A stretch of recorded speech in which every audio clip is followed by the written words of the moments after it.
In at number 5, the Wendigo. Also known as the Windiga or Witico, the Wendigo originates from Native American legend and is said to be a demonic half-beast as told by the Algonquin peoples along the Atlantic coast of the USA and Canada. The legend itself lends its name to the disputed modern medical term Wendigo psychosis, which is supposed to be a culture-bound disorder. To quote Basil Johnston, a teacher and scholar, the Wendigo was gaunt to the point of emaciation, its desiccated skin pulled tauntly over its bones, with its bones pushing out against its skin, its complexion the ash grey of death. Its eyes pushed back deep into their sockets, the Wendigo looked like a gaunt skeleton recently disinterred from the grave. What lips it had were tattered and bloody. Unclean and suffering from separation of the flesh, the Wendigo gave off a strange and eerie odour of decay and decomposition, of death and corruption. The most common interpretation of the Wendigo is that it's a spirit that possesses a person after they resort to cannibalism, whether that be under dire circumstances or not, and turns them into a Wendigo. They are also said to have an endless craving for human flesh and are sometimes said to grow in proportion to the meals that they eat, so that they never get full. Wendigos are known to have superior speed and stealth, the ability to mimic human voices, near perfect hunting skills, and in some cases the ability to control the weather. They are also known to bring darkness before dusk. In at number 4 we have Dover Demon. Originating in Dover, Massachusetts, the Dover Demon is a small humanoid that was subject of an intensive scare during the 1970s. When multiple witnesses came forward reporting sightings across the area. This monster is described as looking like a grey alien, except that it has skin of a rosy orange coloration. It has a large head on a small body and oftentimes travels on all fours. Its eyes are said to glow, sometimes orange, sometimes green. The first sighting begins at 10:32 p.m. on April 12th, when Bill Bartlett, Mike Mazoka, and Andy Brody were driving north on Farm Street. Bartlett, who was driving, spotted something creepy along the side of the road. Think it was a dog or a cat, he thought nothing of it. That wasn't until his headlights illuminated the creature. The creature turned its head and looked at the group, his large head on his stick-thin body, and his eyes glowing an orange colour. Now skeptics claim that the Dover Demon is simply a lost baby moose, which has been glimpsed under unusual conditions, making it appear humanoid. However, people don't believe this explanation and point out that all sightings happen during the wrong time of year for a moose that small to exist. Coming in at number 3 we've got the Alp.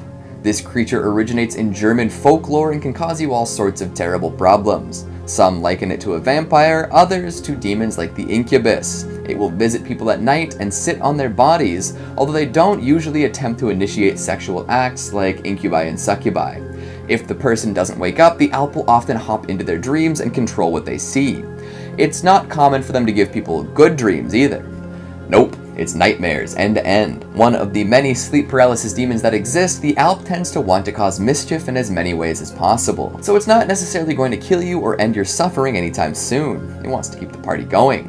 Dream visits and nightmare manipulation are only part of what makes an Alp scary and annoying. It drinks blood from people's nipples and plays all sorts of heinous pranks, from spoiling milk to rediapering babies to tying up horses' tails into knots.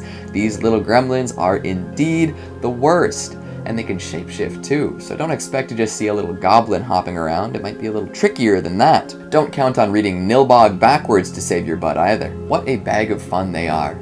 Coming in at number 2, we've got the Jormungandr. This giant snake lives in the ocean surrounding Midgard. It is so large that it encompasses the entire world and then eats its own tail. As I previously mentioned, it's the sibling of Fenrir, which is kind of odd considering that one is a wolf and one is a snake, but hey, Loki definitely got around. Jormungandr is famous for its rivalry with Thor. The two would engage in many legendary battles over the years. One of said tales has Thor fishing in the sea for the serpent. He snags it and starts pulling. As it gets closer to the surface, the giant Mir becomes terrified. He sees Jormungandr dribbling blood and poison and decides to cut the line, sending the snake back down to the depths. Thor was not happy about this development. Later on, of course, the two meet during Ragnarok. One telltale sign that Ragnarok is coming is the violent unrest of the seas. This happens because our slippery pal here has released his tail from his mouth and begins to flop onto land. Once this happens, it will spit poison to fill half the earth. The snake and the god do battle, with Thor emerging victorious but then succumbing to poison.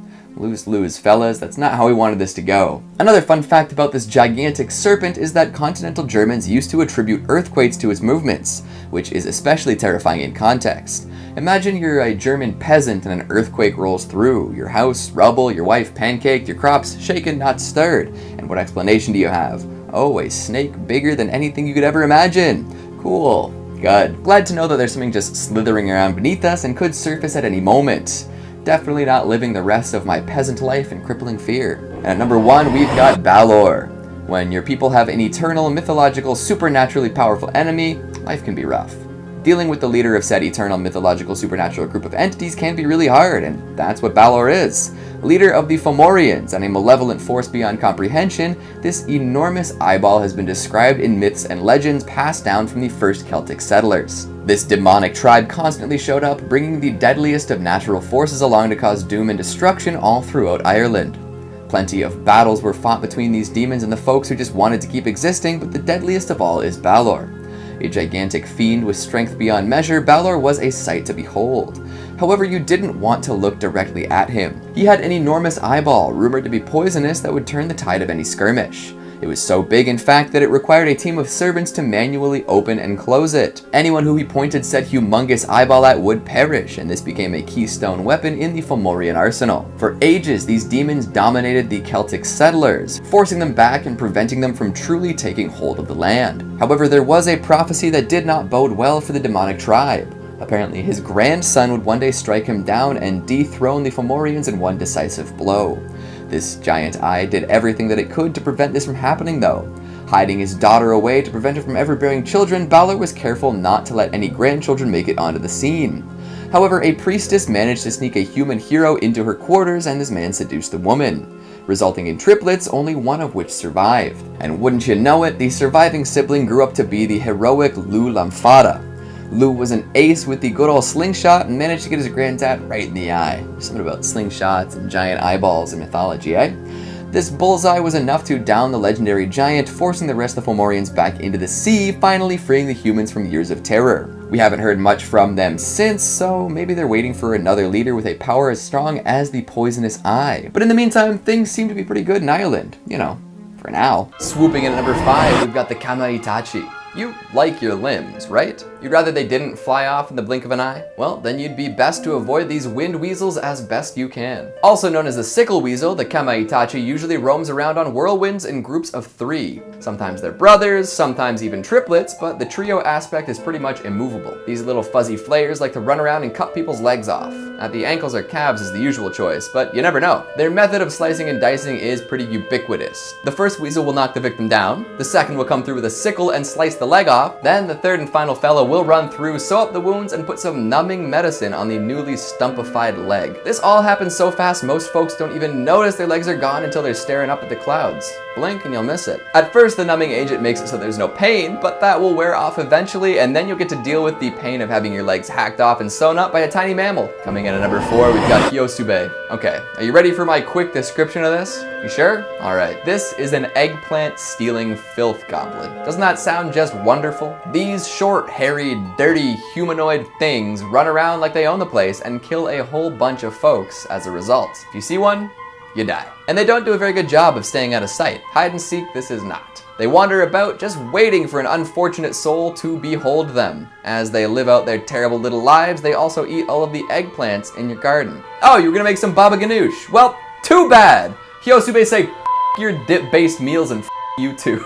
All of the aubergines get consumed and they trample the fields for good measure. The jerks. The only way to avoid accidentally seeing one is to leave out some prime eggplants for them, and even this is hit and miss. For some reason, eating your crops and ruining your fields isn't enough, and Kosu-Be also like to use your bathtub. And like I mentioned earlier, they're very dirty little creatures. They're known for leaving behind ridiculous amounts of filth, like hair, dirt, and scum. To me, finding somebody else's filth in my bathroom is about an 8 out of 10 on the heebie-jeebies scale. So this is absolutely life-altering information. And by the way, you can't throw out the bathwater or it'll just kill you anyway. Honestly, I think I'd rather die than having to live with a tub full of goblin stink for the rest of my tenure. In at number 3 we have Baba Yaga. Hailing from Slavic folklore, the Baba Yaga is a supernatural being or witch that takes on the form of an old hideous woman. In some stories she is said to fly around in a mortar, wielding a pestle and dwelling deep in the forest inside a hut that is said to stand on chicken legs. Baba Yaga has become one of the most memorable and distinctive figures in European folklore. In certain stories it is said that Baba Yaga may help or hinder those who encounter her or seek her out. In others, she is known to kidnap children, threatening to eat them. In fact, many tales of witches living in houses made of candy or cake were named Baba Yaga. In some stories, heroes would venture into the wilderness to seek out help of Baba Yaga, asking for her advice or assistance in completing a quest. Sometimes she played the role of an antagonist, while other times she was a source of guidance. No matter the story, she always drives a hard bargain and will set out her conditions in terms of the agreement. All of her verbal contracts allow her the right to eat anyone who was later unable or unwilling to fulfill their end of the deal. Coming in at number 2, Dullahan. The Dullahan, also known as the Headless Horseman, is a type of fae originating from Irish folklore. It is said that this sinister being appears as either a man or a woman riding atop a black horse, but the rider has no head upon their shoulders. Instead, it is carried under their arm. It is also said that the head appears dead and rotten, with a demonic grin spread across its face from ear to ear. The Dullahan is also known to carry a whip made from a human spine, and sometimes pulls a wagon which is adorned with funeral objects. According to legend, around midnight on certain Irish festivals or feast days, the Dullahan may be observed riding a dark and snorting steed across the countryside. Storyteller from the Mourne Mountains once recounted his experience with the monster, stating, "I seen the Dullahan myself stepping on the brow of the hill between the Bryansford and Moneyscalp late one evening, just as the sun was setting. It was completely headless, but it held up its own head in its hand, and I heard it call out a name. I put my hands across my ears in case the name was my own, so I couldn't hear what it said. When I looked again, it was gone, but shortly afterwards there was a bad car accident on that very hill, and a young man was killed. It had been his name that the Dullahan was calling." Now it is said when the Dullahan stops riding, that is where a person is due to die, and when a Dullahan calls out the person's name, the person immediately perishes. There is no way to block the road against a Dullahan. All locks and gates open to them when they approach. They are however frightened of gold, and even a single gold pin can drive a Dullahan away. And finally, coming in at number 1, we have Teketeke. Hailing from Japan, Teketeke is a malevolent ghost/demon similar to that of the infamous Kuchisaka Onna, or the slit-mouthed woman. Teketeke was originally a human who was bullied and in some stories assaulted, resulting in her jumping off a train platform onto the tracks and getting cut in half by the oncoming train. It is said that she barely survived due to the cold weather, with her crawling to a person for help, but instead of aiding her, they left her to die. Now Teketeke's vengeful spirit stalks the streets of Japan. She often lurks in urban areas and around train stations at night. Since she no longer has a lower half, she travels on either her hands or elbows, dragging her upper torso and making a scratching, Teketeke-like sound. According to legend, if she encounters an individual, she will chase them and slice them in half, killing them in such a way that mimics her own disfigurement. One particular legend goes as follows. As a young schoolboy was walking home at night, he spotted a beautiful young girl standing by a windowsill resting on her elbows. They smiled at each other for a moment. The boy wondered what a girl was doing in an all-boys school, but before he could wonder more about the girl, she jumped out the window and revealed her lower half was missing. Frightened, he stood on the sidewalk, but before he could run, she caught up to his location quickly and cut the boy in half. Sucks to be him. Coming in number 5, we've got the Rat Men of Southend. Who could forget Dear Rat Boy, am I right? Well, if you forgot him before, prepare to have some imagery burned into your brain for life. There are actually a couple of tales referring to a rat man from Southend, so why not talk about both? The first is a little more fun and a little less tragic. Tragic nonetheless, but more juicy details and less cold-blooded murder. So according to some, at one point, the mayor of Southend was indeed a rat bastard. Not literally, but in the way that he constantly and unrepentantly cheated on his wife. Poor woman, although she did choose to marry a politician. So as divine punishment for this mayor's consistent adultery, his son was born with a rat face and a long tail. This did not sit well with the social climbing couple, but what could they do? For a while they would feed their son the only thing he craved: meat. This rat boy would chow down on raw flesh like nobody else. Eventually, they realized they couldn't possibly raise a meat-eating rat lad in full view of the public, so the mayor had an underpass with secret chambers built just for his rat son. And for the rest of his days, Rat Boy lived in the dank, dark underpass, attempting escape and scaring anyone who dared pass through. He eventually grew into a rat man in his own right, and even killed a few folks for food. The legend persists, with some night tours insisting that they stroll the underpass in case he decides to come out at night. Yeesh. The second story has more to do with the man and also rats, but I'll tell it anyway. Apparently there was an old man also living below an underpass. He had no belongings save for his clothes and a blanket, and he did his best to stay hidden away. However, one day a group of rowdy teenagers came across this man and mercilessly beat him. Once he was incapacitated, they stole his blanket and left him to die in the cold. Unable to move due to his injuries, the man eventually did succumb to hypothermia. Following his death, hundreds of rats emerged from the shadows to consume his lifeless body. Thus began the legend of the Rat Man, consumed by the scurrying dark masses that plague the city. Some say that you can still hear strange scrabbly noises near that underpass. Could it be the descendants of those rats looking for more human flesh? Or maybe it's the ghost of the Rat Man himself, crawling around, disemboweled and confused. Coming in number 4, we've got fairy dogs. Doesn't that just sound lovely? Like a little dachshund puppy with little Tinkerbell wings? Well, that is not what these fairies are like. Of course, the fairies that folks see in Disney movies are much friendlier than the ones from folklore. Fairies of legend are often mischievous, looking to cause trouble in best case scenarios and trying to ruin people in harsher cases. So it stands to reason that fairy dogs might not be so sociable. No belly rubs or ear scratches will make these fearsome canines friendly. See, there's an idea out there that crossroads are the door to another world. If you make the wrong choice or linger too long, you might find yourself staring down a fairy, a demon, or a god. Not necessarily what the average person wants, you know? These otherworldly beings usually live their lives unseen and unsensed by us, but at crossroads their actions might become more apparent. Some crossroads might even feature a fairy dog or two.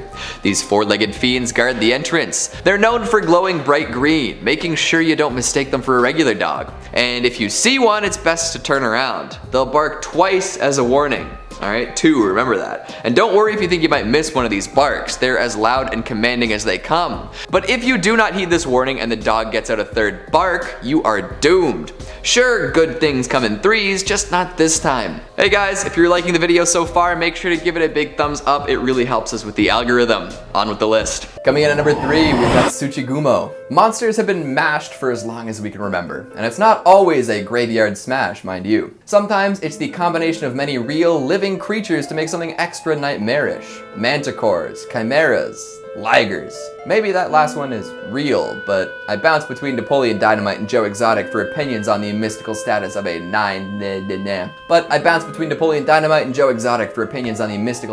lion-tiger crossbreed. Back to the Tsuchigumo though. This is a beast with the body of a tiger, the limbs of a spider, and the face of a demon. Part real mammal, part real, albeit much smaller arachnid, part mythical monster. Hell yeah, I want to fight this in a video game. But if I'm not behind an LCD screen with a super powerful video game avatar, I don't think I'd ever want to cross one of these. Apparently Tsuchigumo were known for eating travelers as they made their way across the countryside. In the remote fields, no one can hear you scream. 1 or 2 traveling morsels wasn't enough either. In one tale, a powerful warrior took one down and sliced it open, you know, to loot the body. We're back in the video game world, of course. And inside, there were 1,990 skulls. 10 shy of 2,000. That's a prolific people eater. Coming in at number 2, we've got Jorogumo. If you've ever seen the Spookies, you'll know that the best monster in the ridiculous mishmash is a spider woman. Now, the monster who drains the puppeteer dry and the Jorogumo aren't identical, but they do share the 2 major components of spider women. The spider part and the woman part. Deep analysis, I know.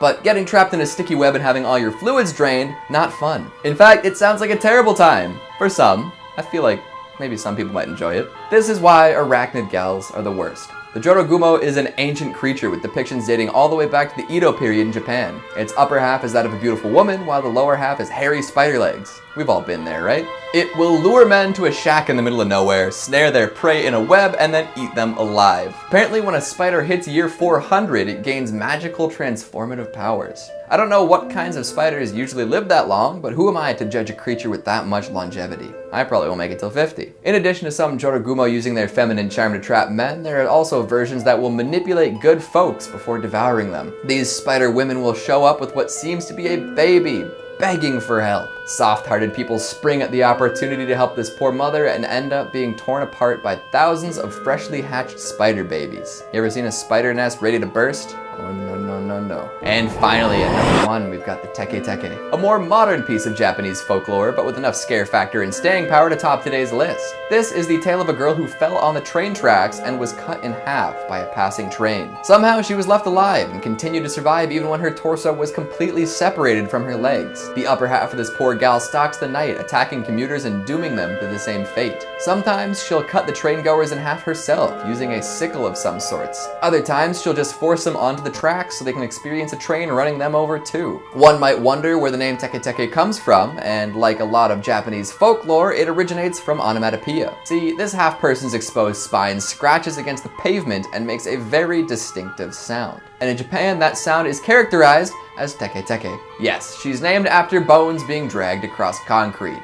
That's hardcore. More than probably any of the other entries on this list, Teketeke makes regular appearances in horror movies, manga, and anime. And it really feels like a modern tale too, much more gruesome and human. Plus, the member of disfigurement is based entirely in modern technology. As much fun as it would be to visit Japan, I'm also sort of worried that I would get chopped in half or tricked into being food for some god-awful beast. Although I suppose that's true for visiting anywhere that has some sort of folklore. Kicking off at number 5. The Questing Beast. And what better place to begin our folkloric journey than with the ultimate adversary of all things monster hunting in the long history of the British Isles, the Questing Beast. And yeah, whilst the name may be a dead giveaway, in folklore there is perhaps no other creature that is quite as bizarre as this one. Otherwise known as the Beglatistion or the Barking Beast, this particular creature is a key monster in Arthurian legend, and in the forgotten days of King Arthur's Britain, his Knights of the Round Table, most prominently Sir Palomides and Sir Percival, made it their quest to hunt this thing down. As the legend goes, this strange creature had the head and neck of a snake, the body of a leopard, the haunches of a lion, and the cloven feet of a hart. The name, primarily Beglatistion, comes from the great noise that it emits from its belly, a barking noise that allegedly sounded like 30 couple hounds questing. Bizarrely enough though, the legend of the Questing Beast is allegedly a variant of the mythological medieval view on giraffes. Do with that information as you will, but yeah, that's anyone's guess. Perhaps the most memorable appearance of the Questing Beast in Arthurian legend was in Thomas Malory's Le Morte d'Arthur, where after he had an affair with his half-sister Morgan, they didn't know they were related at the time, just FYI, the Questing Beast appears to Arthur in a disturbing vision drinking from a clear and still pool. In that same dream, he sees a prophecy that foretells Mordred's destruction of Camelot, and he then intertwines the two. Later on, Merlin reveals to Arthur that the Questing Beast was actually born of a human woman, a princess who lusted after her own brother. Sound familiar? Well, in the legend told by Merlin, eventually the brother was sentenced to death by their own father and was torn to shreds by rabid dogs, the same sound that the Questing Beast made. Essentially, Arthur saw his own near downfall in a dream, and the Questing Beast was the result of that. Yeah, exactly. Star Wars ain't got nothing on this. Swinging in at number 4, the Dearg Due. As William Congreve wrote in his 1697 play The Morning Bride, nor hell a fury like a woman scorned. The Dearg Due is perhaps Ireland's most tragic and fearsome tale of that fact, one that is still whispered at grave sites and burials to this day. Surprisingly enough, in terms of horror, the Dearg Due is perhaps a lot more recognisable than we may have first imagined. In fact, loosely meaning red blood sucker, this terrifying visage of folklore horror is the closest that Celtic mythology has come to detailing the archetypal vampire. As the legend goes, thousands of years ago, she was a legendary beauty with blood-red lips and pale blonde hair, and her true name has since been lost to the ages, overshadowed by the folklore villain she became. As kind as she was beautiful, the Dearg Due was the envy of every clan in Ireland, and suitors lined up to win her hand in marriage. As fate would have it though, this sweet-natured girl fell in love with a local peasant, an equally handsome man who was kind and well-natured too, but alas, he was penniless. Eventually, the girl's father instead agreed for an old and violently cruel man to marry her, securing a fortune in the process. He kept her locked in a tower and had an affinity for making her bleed. Day after day, he tortured her, locked away in a tower cell, while she waited in vain for the kind peasant boy to somehow come and rescue her. That hope alone kept her alive for many months, but one day, when all hope was gone, she took her own life. As the legend tells it, the Dearg Due is buried in a small churchyard near Strongbow's Tree in the southeast of Ireland. But that wasn't the end of her. In death, she rose from the earth that same night she was buried, driven mad by the half-remembered visions of her own blood welling on her own skin, thirsty for revenge. As they tell it every night, the Dearg Due rises as the red blood drinker, hunting down young men in a blind and natural revenge. She calls to them in a strange, haunting siren song that lingers in their mind as they sleep, where they eventually follow her to a grave and she feasts on them. The Dearg Due is as tragic as it is violent, and it's a cautionary tale that leaves little to be desired. Coming in at 3, Gandaberunda. The Gandaberunda or Barunda is a two-headed bird in Hindu mythology, believed to possess immense magical strength. It was the emblem of the erstwhile kingdom of Mysore under the Wadiyar kings, and after India attained independence, it was retained the Mysore state as its emblem. The bird is generally depicted as clutching elephants in its talons and beaks, demonstrating its immense strength. In the Chennakeshava temple of Balor, Karnataka, Gandaberunda, the two-faced bird, is carved as a scene of chain of destruction in which a deer becomes prey to a big python, which in turn is lifted by an elephant. A lion attacks the elephant, and the lion itself is devoured by Gandaberunda. The Gandaberunda was later identified as a physical form displayed by Narasimha, man-lion incarnation of Lord Vishnu. After Lord Narasimha had slain the demon Hiranyakashipu, he clung on to his dreadful form. The Devas were even more afraid of Lord Vishnu than they were of the demon. In order to protect the entire creation, Lord Shiva incarnated as Sharaba, a part lion and part bird beast. This further angered Lord Narasimha, who took the form of Lord Gandaberunda, who fought Sharaba for 18 days and held him between his two beaks and ripped him apart, thus killing him. Coming in at number 2, Ahai or Vritra. Vritra is a Vedic serpent or dragon in Hinduism, the personification of drought and adversary of Indra. Also identified as Asura, Vritra was also known in the Vedas as Ahai. He appears as a dragon blocking the course of the rivers and is heroically slain by Indra. According to the Rig Veda, Vritra kept the waters of the world captive until he was killed by Indra, who destroyed all the 99 fortresses of Vritra before liberating the imprisoned rivers. The combat began soon after Indra was born, and he had drunk a large volume of soma at Vashtri's house to empower him before facing Vritra. Vashtis fashioned the thunderbolts for Indra and Vishnu when asked to do so by Indra, made space for the battle by taking the 3 great strides for which Vishnu became famous. Vritra broke Indra's 2 jaws during the battle, but was then thrown by Indra, and in falling crushed fortresses that had already been shattered. Indra became known as Vrtranan, meaning slayer of Vritra. However, the story changes in Puranic and later versions. As told in the narration given to King Yudhishthira in the Mahabharata, Vritra was a demon created by artisan god Vashta to avenge the killing of his son by Indra. Vritra won the battle and swallowed Indra, but the other gods forced him to vomit Indra out. The battle continued, and Indra was eventually forced to flee. Vishnu and the sages then brokered a truce, with Indra swearing that he would not attack Vritra with anything made of metal, wood or stone, nor anything that was dry or wet, or during the day or the night. Indra instead used the foam from the waves of the ocean to kill him at twilight. Sneaky sneaky. And finally coming in at number 1, Sharaba. Sharaba or Saraba is a part lion and part bird beast in Hindu mythology who, according to Sanskrit literature, is 8-legged and more powerful than a lion or an elephant, possessing the ability to clear a valley in just one jump. In Sanskrit literature, Sharaba is initially described as an animal that roared and scared other animals in the hills and forest areas. In the great epic Mahabharata, this form of Sharaba was defined as a lion-slaying monster with 8 legs, eyes on the top, living in the forest, and which ate raw flesh. It is also mentioned as residing on Mount Kuruncha, but not as a monster, but as an ordinary beast along with lions and tigers.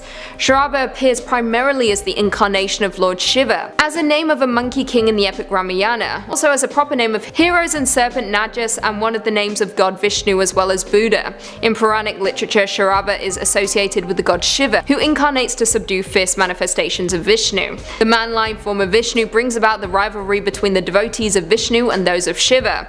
Sharaba is portrayed with 2 heads, 2 wings, 8 legs of a lion with sharp claws and a long tail. Sharaba is also described as black in color with 4 feet downward and 4 feet uplifted, with an enormous body. It also had a long face and nose, nails, 8 legs, 8 tusks, a cluster of mane, and a long tail. It jumped high repeatedly, making a loud cry. Coming in at number 5, we've got the black Shuck. This unbelievable creature is no fairy dog, that's for sure, although those aren't anything to laugh about either. This is the true terror dog, the brutal big bad boy. the canine carnivore fueled by carnage, a hate-eyed and vengeful black dog full of rage and malice. There are all sorts of variants based on where you are, from the Gargas to the Gytrash to the Padfoot, but the one best known could be the Black Shuck. Take one look, and you're out of luck. Some say that this thing is the embodiment of Satan. Wherever it goes, destruction follows. A harbinger of doom with blazing red eyes. If you see one, you're supposed to hide or make sure not to look at it. If you neglect to avert your gaze, your luck will get so bad that you will die within the year. There's one tale of a Suffolk church that tells of a Black Shuck visit back in 1577. The enormous dog came running in, killed the man and boy, and caused the steeple to collapse through the roof. Then it left in a hurry, leaving dark scorch marks on the door. And that was just one little tale. Even if you are a dog person, you don't want to run into one of these. Something tells me a treat won't smooth things over. Coming in at number 4, we've got the Tsuchigumo. Monsters have been mashed for as long as we can remember, and it's not always a graveyard smash, mind you. Sometimes it's the combination of many real, living creatures to make something extra nightmarish. This is a beast with the body of a tiger, the limbs of a spider, and the face of a demon. Part real mammal, part real, albeit much smaller arachnid, and part mythical monster. Apparently Tsuchigumo were known for eating travelers as they made their way across the countryside. In the remote fields, no one can hear you scream. 1 or 2 traveling morsels wouldn't be enough for them either. In one tale, a powerful warrior took one down and sliced it open, to loot the body. This ancient hero was playing Dungeons and Dragons way before anyone else, setting the stage for countless boss encounters. This thing definitely reeks of big bad guy, although I don't know what kind of DM would unleash such a presence on Earth. Back to the story though. Inside the Tsuchigumo were 1,990 skulls, 10 shy of 2,000. Unbelievable that it would eat so many and barely even digest the skulls. It's a little wasteful if you ask me. Coming in number 3, we've got the Knocker. You would think that mining is scary enough as is, right? Heading into underground tunnels to blast away at rocks until you find some useful materials, hopefully not getting caved in, probably not running out of oxygen, etc. Well, this dangerous career comes with its own share of folklore too, just to make sure that some unexplainable spooks become even spookier. The Knocker is a mining monster. Based on the sounds of underground work, it is a spirit that lives within the same tunnels that the helmet-wearing workers descend into every day. Apparently the Knocker is the ghost of a tin miner. It's 2 feet tall with a big head, long beard, and arms that almost drag along the ground. Being the ghost of a miner, it carries all the necessary equipment from lamps to pickaxes. Folks familiar with mining might know about the knocking sounds that echo throughout. This is a very scary sound as it can often be indicative of a cave-in. The actual knocking came from the creaking of earth and timbers before giving way, but to some of the miners the noise came from these malevolent spirits attempting to knock down the walls. There are actually all sorts of Knocker-related tales, ranging from benevolent to malevolent, but sometimes remaining largely benign. But the scariest additions are those who went around the different tunnels stealing equipment and food, leaving the miners in terrible situations. Sometimes they would even purposefully misdirect miners, leaving them lost in the labyrinth of mine shafts and passages. Worst of all, they're associated with mine fires, which are absolutely horrifying. So make sure you toss the last bite of your meat pie into the mine for the Knockers, lest you find yourself in a whole world of trouble. Coming in at number 2, we've got Boggarts. Nasty, nasty creatures these ones are. A lot of folks are familiar with them thanks to the Harry Potter universe, but the idea of rotten little buggers ruining everything has been around for a lot longer than that. Household spirits looking to cause as much trouble as possible, Boggarts are something nobody ever wants to deal with. They're famous for making possessions disappear, causing milk to sour, and having dogs walk lame. Definitely not fun. And once you've found yourself in the upsetting company of one, good luck getting rid of it. They will stick with your family no matter where you go, no matter how far you run. Your things will keep disappearing, your food will keep going bad, and you'll always be haunted by the knowledge that an awful little is making all of it happening. But don't even think about reasoning with a Boggart. Sure, they were once helpful brownies or silkies, but something offended them or caused them to feel mistreated, and now they are just pure bad. Even if you offer to make a deal or treat it nicely from now on, it will respond very negatively. It will get furious and wreck all of your stuff in one go instead of doing it mischievously over the course of many years. So yeah, it's like a poltergeist you can't escape, but somehow worse. Folks that have to deal with these, not happy folks. And finally at number 1, we've got Black Shuck.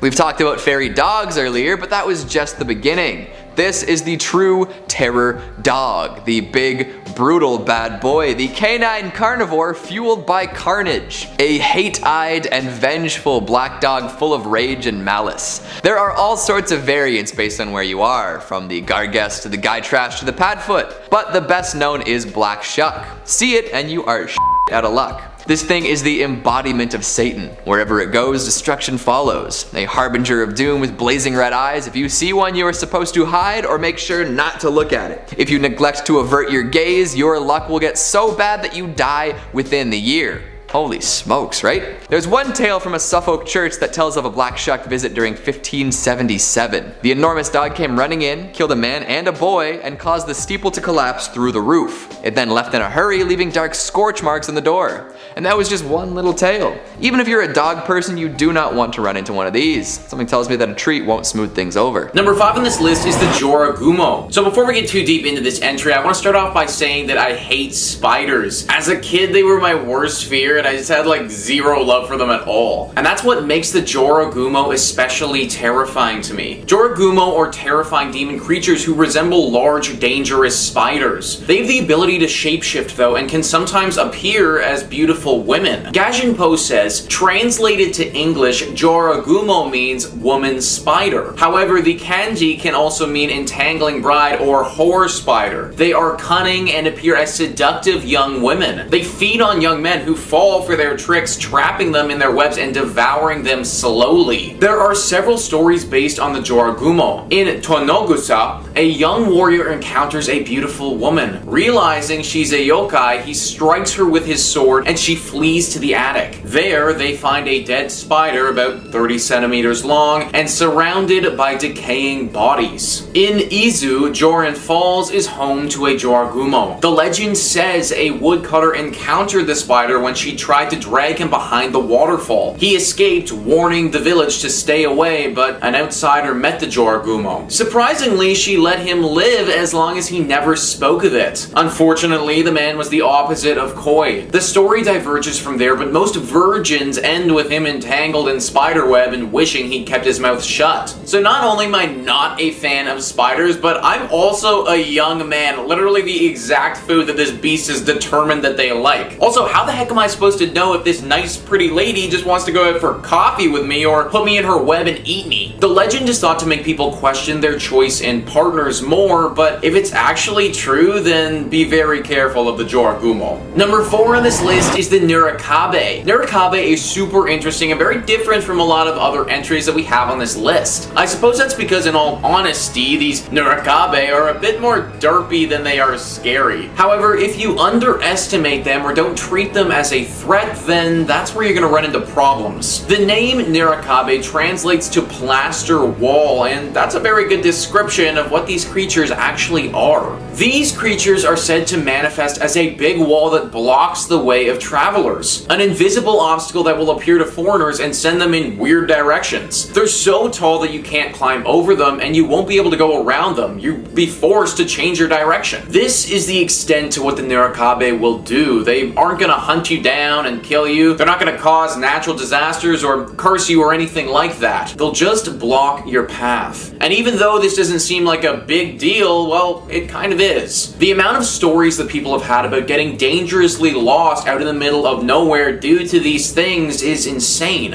These are just the stories that actually get back to the public too, because a lot of times people never make it back to society. These wall creatures prey on those unfamiliar with the area, so you'll naturally completely lose your bearings if you need to go around them. These days, Nurikabe aren't super menacing because we live in a world with cell phones and a GPS, but back when we didn't have such things, these were extremely dangerous. Locals would always warn people before they went on journeys to be careful of the Nurikabe and always keep track of where they'd been. A mischievous plaster wall who back in the day took quite a few lives. Coming in at 3, Black Shuck. Also known as Old Shuck, Old Shock, or simply Shuck, this is the name given to an East Anglian ghostly black dog which is said to roam the coastline and countryside of East Anglia, one of the many ghostly black dogs recorded in folklore across the British Isles. Accounts of Black Shuck form part of the folklore of Norfolk, Suffolk, Cambridgeshire Fens, and Essex. Now, the description of Black Shuck varies in both shape and size, from that of a large dog to being the size of a calf or a horse.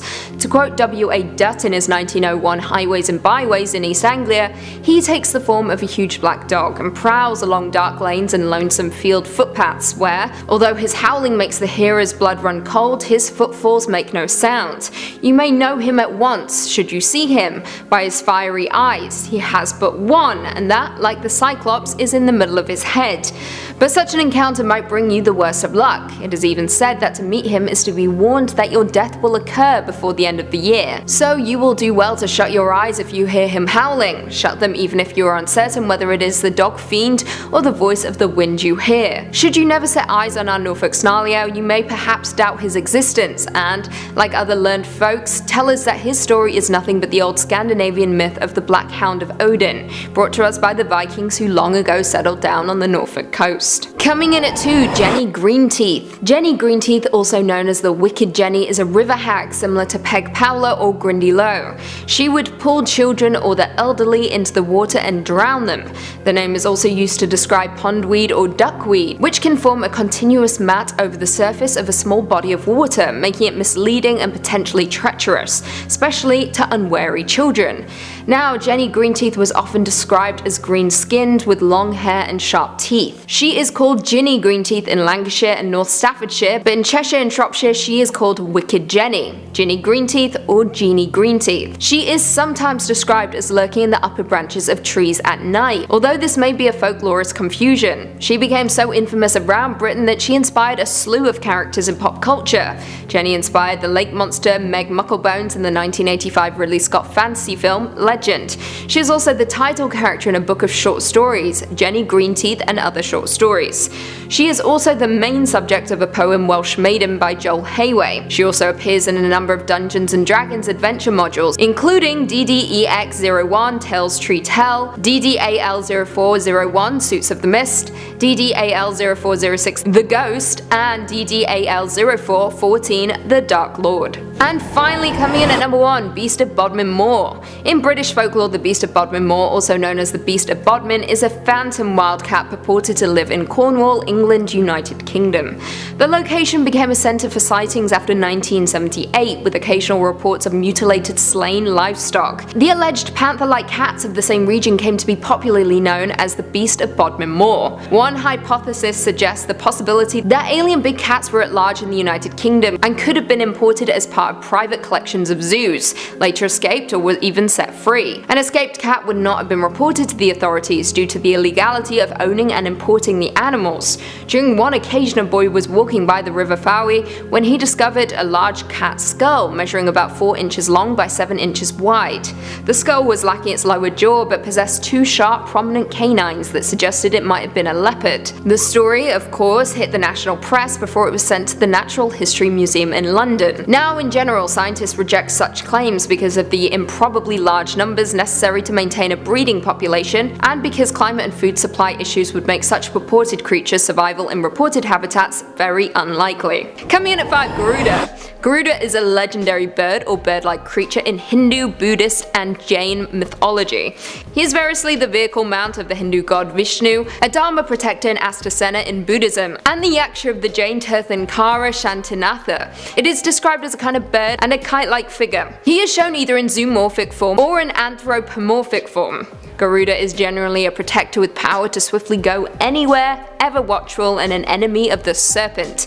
In Hinduism, Garuda is a divine eagle-like sunbird and the kind of birds. He is said to be a powerful creature in the epics whose wing flapping can stop the spinning of heaven, earth, and hell. He is also described to be the vehicle mount of the Hindu god Vishnu, as I previously mentioned, and typically they are shown together. Garuda's links to Vishnu, the Hindu god who fights injustice and destroys evil in his various avatars to preserve Dharma, had made him an iconic symbol of king's duty and power, an insignia of royalty or Dharma. His eagle-like form is shown either alone or with Vishnu, signifying divine approval of the power of the state. He is found on the faces of many early Hindu kingdom coins, with this symbolism either as a single-headed bird or a three-headed bird that watches all sides. Throughout the Mahabharata, Garuda is invoked as a symbol of impetuous violent force or speed and of martial prowess. Coming in at 4, Makara. Makara is a legendary sea creature in Hindu mythology. In Hindu astrology, Makara is equivalent to the zodiac sign Capricorn, which is my sign. Makara appears as the Vahana of the river goddess Ganga, Narmada, and of the sea god Varuna. Makara are considered guardians of gateways and thresholds, protecting throne rooms as well as entryways to temples. It is the most commonly recurring creature in Hindu and Buddhist temple iconography, and also frequently appears as a gargoyle or as a spout attached to a natural spring. It is generally depicted as half terrestrial animal in the frontal part and half aquatic animal in the hind part. Though Makara may take many different forms throughout Hindu culture, in the modern world its form is always related to the marsh crocodile or water monitor. Makara has been depicted typically as half mammal and half fish. In many temples the depiction is in the form of the half fish or seal with head of an elephant. It is also shown in an anthropomorphic with head and jaws of a crocodile, an elephant trunk with scales of fish, and a peacock tail. Lakshmi sitting on a lotus is also a depiction in which she pulls the tongue of the elephant-shaped Makara is meant to project Lakshmi's image as the goddess of prosperity, wealth, and well-being. It represents a necessary state of chaos before the emergence of a new state of order. Next up at number 3, the Quer Hornick. And on the same theme as the Dearg Due, there is perhaps no other female figure of folklore that is more terrifying than the legendary Quer Hornick. And this one, instead of drawing upon the tragic image of the forsaken daughter turned ravenous blood-drinking vampire, this one instead takes the visage of the mother. And not just any archetypal mother. No, oh no, but instead the mother of the devil himself, the fire spitter, the mother of all demons, and one of the greatest adversaries in the whole of Irish mythology. As the legend goes, when the planet was nothing but a swirling mass of vapour, water and rock, Quer Hornick was hatched deep in the molten core of the planet. There for eons upon eons she waited, patiently biding her time before we humans stepped into existence. You see, the fire spitter needed food for her children to feast upon, and guess what? We were that food. And in the early days of humanity, the mother of demons and her children feasted upon us in a frenzy. However, there is one turning point of this legend where something remarkable happened, and believe it or not, but the legend of Quer Hornick is actually inexplicably tied to the patron saint of Ireland himself, Patrick. Well, he went by Patricius back then, but still. Strangely enough, when the legend of St. Patrick is attributed to his removal of all of the snakes from Ireland in some folkloric canons, those very same snakes are instead the fire spitter and her children. As the legend goes, Patrick had traced Quer Hornick's home back to the cave on Station Island, which also allegedly served as a portal to hell. There they battled for 2 days and 2 nights before the fire spitter retreated through the swamps and poisoned all of the wells on her way. Eventually the pair fought in a great lake where the mother of demons swallowed St. Patrick whole as they both sank into the cold, shadowy darkness of Loch Dearg. Thankfully for him though, St. Patrick tore his way out of her belly and she was banished to the dark, miserable depths for eternity. Thank you very much, St. Patrick. Coming in at number 2, the Changeling. Because we can't really talk about Celtic folklore without describing some of the most prolific entities in the mythos of both Celtic and European culture. The Fae, fairies. In Ireland, the Tuatha De Danann and the Ail Shi, the people of the mounds, and a race of mythical and mystical entities that have since established themselves in playing some of the most important roles in Celtic folklore. In Irish and Scottish mythology specifically, the Tuatha De Danann were considered to be the people of the goddess Danu, the mother goddess, and later they eventually evolved into a far more supernatural design. It is said that the fairies of Celtic folklore could bestow great blessings and equally dangerous curses, and perhaps one of the most terrifying examples of that is with the Changeling, a fairy child left behind in place of a stolen human child. Now, although the theme itself has been used to explain away many unexplained afflictions, diseases and disorders of the time, the cultural significance of the Changeling, particularly in horror literature and cinema, has been pretty staggering. You see, it plays on one key parental fear of a child becoming uncanny, a split double of their former self. A changeling is typically identified by a number of unusual traits. In Irish legend, a fairy child may appear sickly or will cease to grow in size like a normal child would. In many folklore legends, these changelings grow notable physical characteristics. They may grow a beard or grow long in the tooth, literally. Quickly they may display an intelligence that is far beyond their years, as well as develop the power of foresight. They will know things that should be outside of their knowledge, harnessed by the power of the Ao-Shi. In some very rare cases, it was the very elderly of a fairy that was replaced as a changeling, so that the old fairy could instead live in comfort, being coddled by its human parents without them ever knowing. In folk legend, protecting oneself from a changeling was of the utmost importance, and simple charms such as an inverted coat or open iron scissors left where the child slept were required to ward them off. Beware the changeling, that's all I can say. And finally, coming in at number 1 spot, Balor. And truth be told, we can't really have any other creation of folklore as our number 1 spot. Balor, the big bad baddie of Celtic mythology, is a figure that features most proficiently in the mythos of Irish and Scottish folklore. Whereas on the one hand we have the mythical Tuatha De Danann, on the other we have the Fomorians, a supernatural race of monstrosities who shamble their way from the bowels of the earth to wreak havoc on we humans and engage in an eternal battle with the Fae. In Celtic mythology, this guy is the tyrant leader of them all. He is often described as a giant with one single large eye that wreaks destruction wherever it casts its gaze. Where have we heard that one before? Perhaps derived from the common Celtic word Balaros, meaning the deadly one, Balor is the be-all and end-all of destruction and devastation in the ancient history of the British Isles. Believed to be the personification of blight and drought, it was written in prophecy that Balor would eventually be slain by his own grandson, Lug, who would become the storm god of Celtic mythology and bring an end to the suffering that Balor wrought. From his fortress on Tory Island, in many myths and legends, Balor is described as a giant eye at the top of a tower that when opened carves a path of destruction in its wake. As many legends tell it, once open it could destroy entire armies with a single glance. Although in many other instances Balor is a humanoid figure that walks beside men, as some folklorists described, he had a single eye in his forehead, a venomous fiery eye. There were always 7 coverings over this eye, and one by one Balor removed them. With the first the bracken began to wither, with the second the grass became copper coloured, with the third the woods and the timber began to heat, with the fourth smoke came from the trees, with the 5th everything grew red, with the 6th it sparked, and with the 7th they were all set on fire and the whole countryside was ablaze. You see, whichever way you spin it, Balor was the personification of pretty much all evil in Celtic mythology and folklore, and when it comes to big bad baddies, yeah. In at number 5 we have Ongu-B. The Ongu-B is considered to be the Vietnamese version of the boogeyman and is said to have originated in the 17th century. The story of the boogeyman is told throughout the world in many different ways, but in Vietnam it's the Ongu-B that brings fear to children, and parents use it to scare their children into behaving. Many parents in Vietnam threaten their children saying things like "stop crying" or "Ongu-B will come and take you," or "eat your broccoli or I'll call Ongu-B." The boogeyman in general doesn't have any specific appearance, and conceptions vary drastically by household and culture. But the Ongu-B is described as an old, rugged man carrying 3 sacks, has 12 eyes, and he likes to kidnap naughty children using and putting them into his sack. When looking at the personality traits of the boogeyman, they are divided into 3 categories. One being the kind that punishes misbehaved children, the kind that are more prone to violence, and the kind that protect the innocent. They all relate in the same way, being that they all exist to teach young children lessons. And that's why the boogeyman is directly related to Ongu-B, because they are both there to frighten children with punishment and to steal them at night and sometimes even eat them. The Ongu-B only ever comes at night and only kidnaps the children who are misbehaving and not listening to their parents. This so-called mythical creature is said to be invented by parents in order to scare children when they are disobedient and scaring them into having good behavior. Another account says that it was invented based on events happening in the 17th century when starvation ran rapid through Vietnam, and it drove many people into kidnapping children to sell for food, and the Ongu-B is based on those events. Whichever the case, many know these tales regardless of where you're from, and the story of Ongu-B is told by parents to children to this day and is a very fearsome figure to children in Vietnam. Coming in at number 4 we have Ma-Dai. Children living in areas close to the river are warned about Ma-Dai, which are vengeful spirits who lurk in bodies of water. They're believed to be the souls of drowned victims that tend to have a childlike appearance,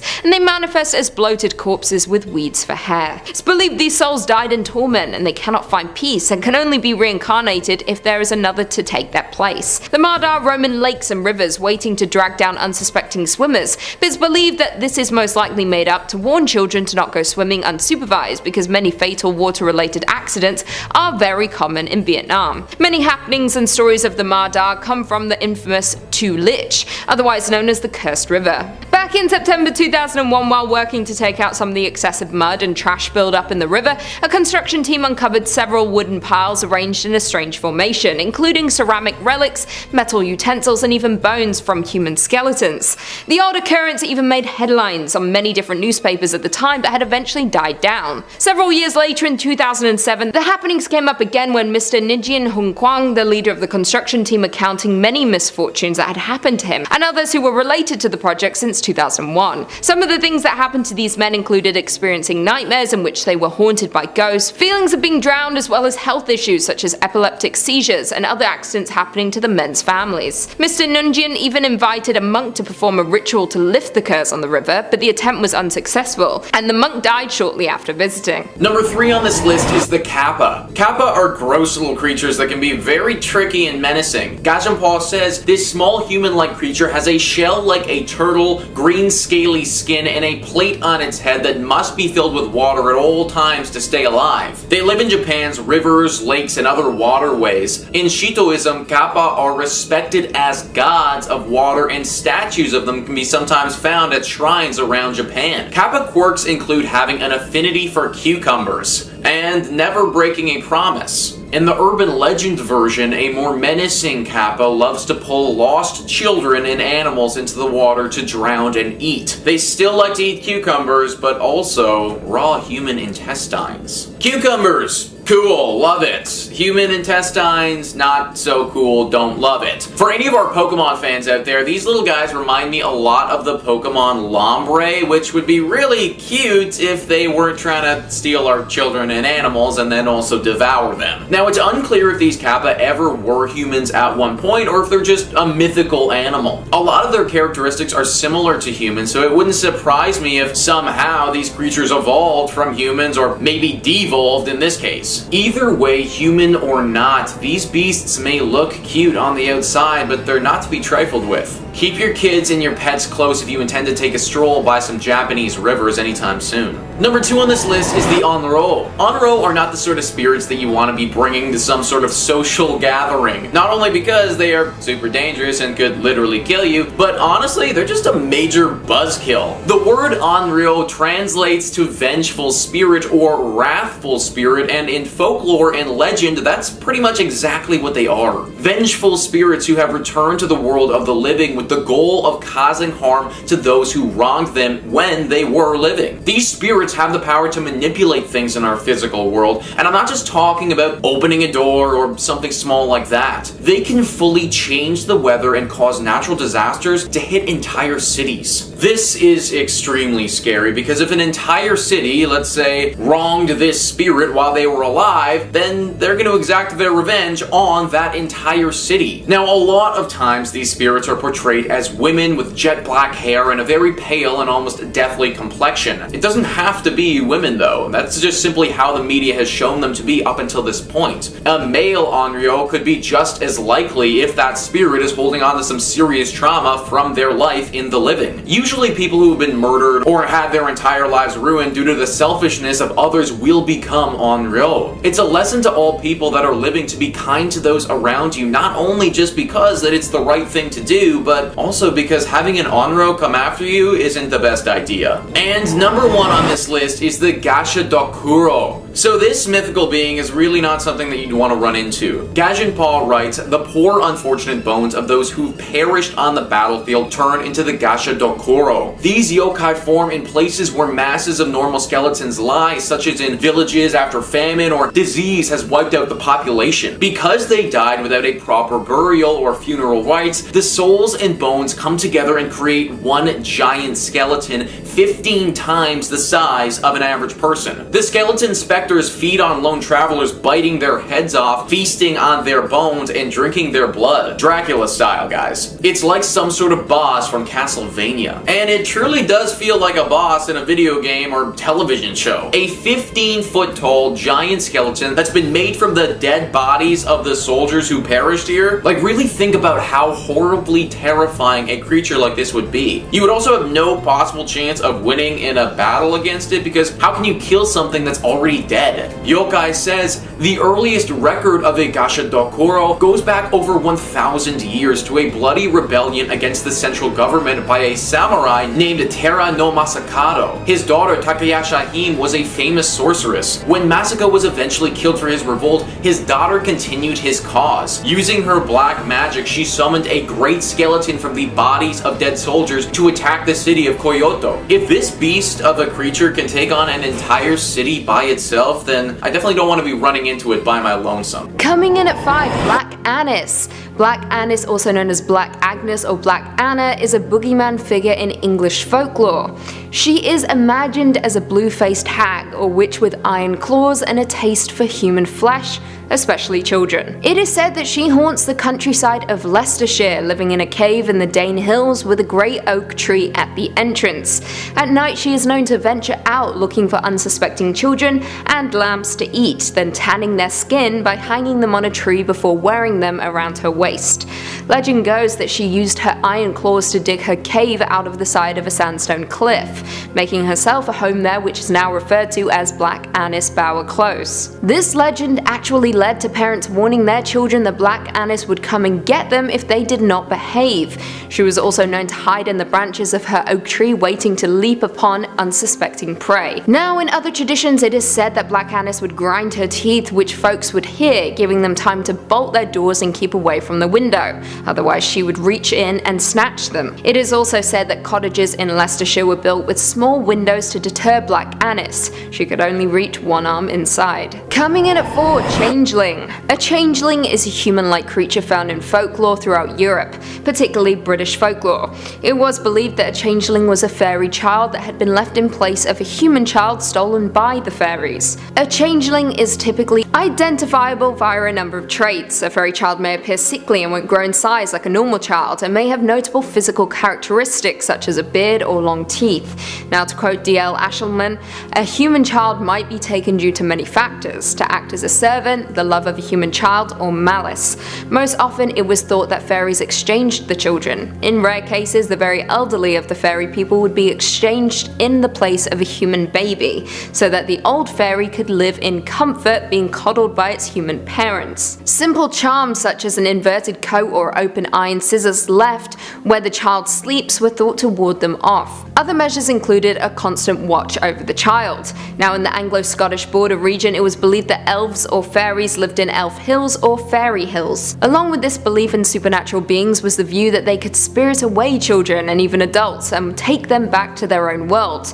Often it was thought a baby would be snatched and replaced with a simulation of the baby, usually a male adult fairy to be suckled by the mother. The real baby would be treated well by the elves and would grow up to be one of them, whereas the changeling baby would be discontented and wearisome. In at number 3 we have Koap-Trang. The Koap-Trang tend to possess the bodies of the recently deceased. Legend has it that when someone passes away and is prepared for burial, it is extremely important to not let a black cat, which is a symbol of bad luck, leap over the coffin. If that does happen, then the body of the deceased will be infested by evil spirits, which then turns into Koap-Trang and chases the living. Other stories claim Koap-Trang are spirits of the dead who prey on the frail, dying people, seeking to consume their souls and steal their bodies so they can indulge in earthly pleasures. Older victims are much easier to manipulate and possess, and they are close enough to death even when they do end up passing away. The Koap-Trang stays in their bodies and can live on in that body, enjoy their life on earth. When it inhabits the elderly, they seem to appear reinvigorated but also start to act strangely. Some of the weird things these revived humans do are they ask for lots of food, and very specific foods to feed on, like raw blood and even living animals. These odd behaviors are mistaken for signs of recovery, which why Koap-Trang can live among the living normally for a few days or even weeks before people start noticing the strange behavior. Obviously, this person is already dead and their body is taken over and possessed by this demon, and the only way for the Koap-Trang to exit the body is by an exorcism, and then once the evil spirit is expelled, the body will immediately show signs of decay, as if it's been dead for days. Some believe that this legend is exaggerated accounts of the incidents where someone is wrongfully declared dead and wakes up suddenly during their funeral, which is terrifying. In at number 2, Ma-Lai. Ma-Lai is said to be one of the most terrifying creatures in the Vietnamese folklore. By daytime they are said to walk among us disguised as women, usually looking young, very beautiful, and often appearing tired. I'm always tired. At night, though, it's said that their heads detach from their bodies. They are seen dragging bloody organs alongside them and float around to feast on flesh, organs, and other rancid items. It is also believed that someone whose excrement is consumed by a Ma-Lai is cursed with eternal hunger and will eventually die of starvation no matter how much they eat. When sunrise comes, they must return to their human body again, otherwise they'll be burned to death by the sunlight. So the easiest way to vanquish a Ma-Lai is to hide their desired body so that she can't reattach her head. Apparently, the Ma-Lai story originated from when a woman, believed to be cursed, engaged in various sins and fraudulent activities during her previous life. Then after she died, her sins caused her to be reborn as a horrific demon who lives off dead animals, their organs, excrement, and garbage. There have been many different sightings throughout the 21st century, including strange red lights floating up and down a field in 2016, and then again in 2016 villagers saw strange green and red lights rising up and down in the distance, and people thought it was the Ma-Lai due to her glowing appearance when she floats through the night. There have also been videos and pictures seen all over social media believing to be the Ma-Lai, showing glowing figures hovering around the night sky and eyewitnesses capturing these sightings, and people have no explanation for them. Similar creatures as the Ma-Lai can be seen in the folklore of many other Southeast Asian countries including Malaysia, Thailand, and Cambodia, where they are known as the other names such as Arp, Krasu, or Penangel, but they all relate back to Ma-Lai. And finally, in at number 1 we have Than Trung.